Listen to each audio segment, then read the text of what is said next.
Waan godhaniif waan jedhan nama wallaalchisa. Nagaan baana jennee nagaan manaa baana garuu nagaan bahuun hin jiru. Reeffa keenya baatamee ol deebi'a jechuudha. Yeroo akkasii kana haamileen namaa baay'ee tokko gadi bu'aadha. Maaliif ammuma nagaa wal gaggeessanii ammuma nagaa wal biraa deebi'anii ammumatti immoo du'a walii yeroo dhagahan baay'ee tokko nama gaddisiisa. Waaqayyo immoo biyya keenyaaf araara isaa haa buusu. Wanta jennuuf wanta goonu wallaallee jirra. Waaqayyo hojii keenya ilaaleetu nutti eekkame takka takka karaa keenyarraa kaannee waan isin gammachiisne hojjenne wanta nuun ilaallanne keessa galleetu waaqayyoon illee gaddisiisne. Waaqayyo hojii keenya argee nutti gaddee eekkamsa isaa nutti baay'ise ammoo waaqayyo nutti araaramu jenna. Hundi keenyayyuu akka dandeenyutti akka amantaa keenyaatti rabbii keenya haa kadhannu siniin jechuu barbaada. Nagaan moo irraanfanne nagaaf jaalalli ayyaanni waaqayyoo lafa isin jirtan hundumaatti isiniif haa baay'atu. Gurri keessan ijji keessa waan gaarii haa argu waan gaarii haa dhagahu. Nagaa waan hundumaarra caala murteessaan jireenya ilma namaa nagaa waan ta'eef har'a guyyaa har'a magaalaa Shaambuu irraatii gara Finfinneetti osoo adeemaa jiru makiinaa inni guddaan taataa isa guddaa jechuudha. Osoo nama fe'ee adeemaa jiru gommaan irraa buqqa'ee hin kufee iddoo kufee sanatti nama 40 takkumatti bakka tokkotti dhumanii jechuudha. Hin baanee galla lafa garaa keenyaa geeyna. Ci'anii manaa bahanii akkasitti reeffa isaanii akka akaayii boqqolloo walirra nammu akka akaayii boqqolloo ashaaramee adda baafamu hoggaa dadhabamu baay'ee tokko nama gaddisiisa. Haati yoona abbaan yookaan ilmi yookiin intalli daa'imni isaanii mana abbaa keenya buleessa keenya haadha keenya jedhanii eeggatu. Garuu akkasittiin uummanni keenya iddoo tokkotti dhume. Waaqayyo lubbuu isaaniif haa dhaabbatu lubbuu isaanii jannata haa galchu jechuu bichaadha kan nurraa eegamu. Waaqayyo bara hamtuu kana keessa nu hunda keenyayyuu eegee nagaan baasee nagaan nu haa galchu. Nuhillee waan gaarii yaadaa waan gaarii hojjechaa rabbii keenya haa kadhannu siniin jedha. Ilmi namaa kun baay'ee ulfaataadha.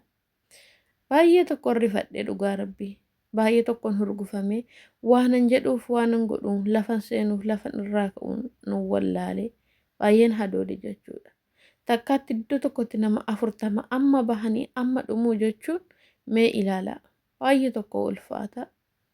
Waaqayyo waan godheef isa beeka yookiis guyyaa isaaniitu gaheetu ta'a yookiin immoo ittumaan duutaa isaanii sababa ta'uu danda'a.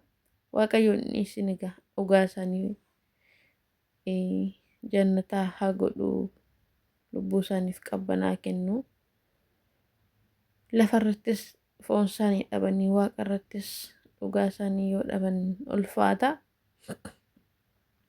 Hundumti keessaniyyuu lafa jirtanitti araara waaqayyoo kadhadhaa rabbii keessanitti bu'aa nama itti gadditaniif dhiifama godhaa waan gaarii hojjedha nama gammachiisa waaqallee gammachiisa. Guyyaa deemnu hin beeknu hin nyaannaa hin dhugnaa jenna har'a nyaanna bor hin nyaanna isan borii akkas isa har'a akkasii hin jijjiiramna lafa garaa keenya iddoo akkasii geenya jenna malee wanna taanee hanqannu hin beeknu kan beeku rabbi qofaadha. Hamma hojjennutti immoo waan keerii qabu waan fuula namaattis tolu waan fuula rabbiittis tolu hojjennee gaafa darbinu darbuu keenya wayyaa.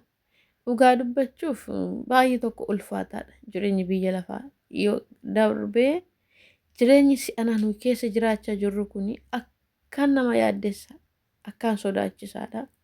Rabbiin uume immoo nu gatiin innumti nu haa eegu. Amma nu biyya arabaa keessa kan dhaqnee jijjiiramnee maatii keenya jijjiirraa maatiin keenya nurratti boqotuu jennetu garuu hin baanaa hin hojjenna malee bahanee itti deebi'uun keenya heddummate jira ulfaatee jira. Hin baha malee namni nagaan hin galu reeffa maatiidhaaf deebi'a. Kun egaa maali eekkamsuma rabbi nutti fideen malee hojii marki keenya nutti fideen malee wanti nutti sassaabee fidee hin jiru. Rabbii keenya sodaannee namallee kabajnee